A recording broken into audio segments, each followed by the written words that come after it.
Bagi banyak wanita, menetap pada situasi yang sama seringkali menjadi pilihan paling aman, terutama ketika proses memulai perkenalan baru, seperti membangun kecocokan, memahami karakter asing, dan menceritakan ulang latar belakang hidup, mulai dianggap sebagai beban mental yang masif.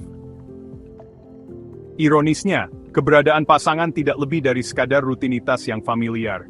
Segala bentuk gesekan, perbedaan prinsip, hingga jarak di antara kedua belah pihak akhirnya ditoleransi begitu saja.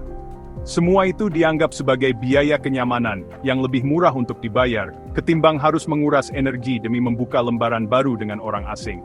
Hubungan bertransformasi menjadi sebuah kebiasaan mekanis untuk dipertahankan karena rasa malas bergerak maju. Di bawah permukaan ada kepasrahan yang dingin. Setiap percakapan di meja makan atau melalui pesan singkat tidak lagi membawa kedalaman. Keadaan ini diperparah oleh pikiran manusia yang kerap terjebak dalam kalkulasi waktu yang keliru.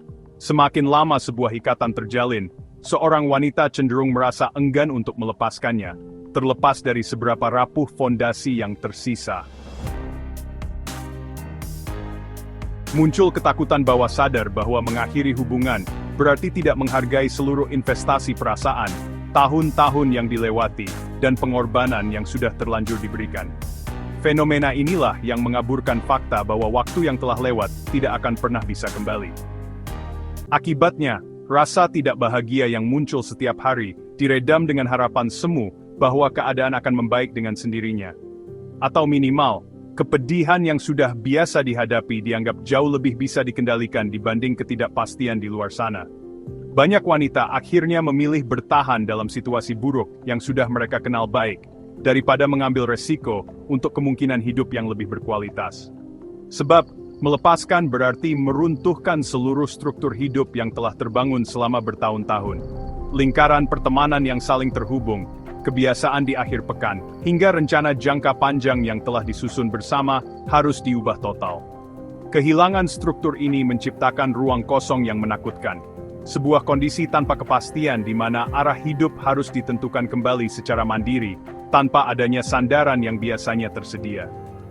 Pada akhirnya, hubungan yang dirawat atas dasar rasa takut lambat laun akan mengikis ruang aktualisasi diri. Interaksi sehari-hari kehilangan maknanya, berubah menjadi formalitas tanpa keterikatan emosi yang tulus, sementara seseorang dipaksa untuk terus berkompromi dengan standar yang kian menurun. Penyesalan terdalam pun lahir dari keputusan untuk tetap diam di tempat yang salah, menyaksikan detik demi detik waktu yang berharga menguap tanpa arti. Memilih menyerah pada keadaan buruk, tanpa berani hidup sepenuhnya dalam ketidakpastian yang merdeka.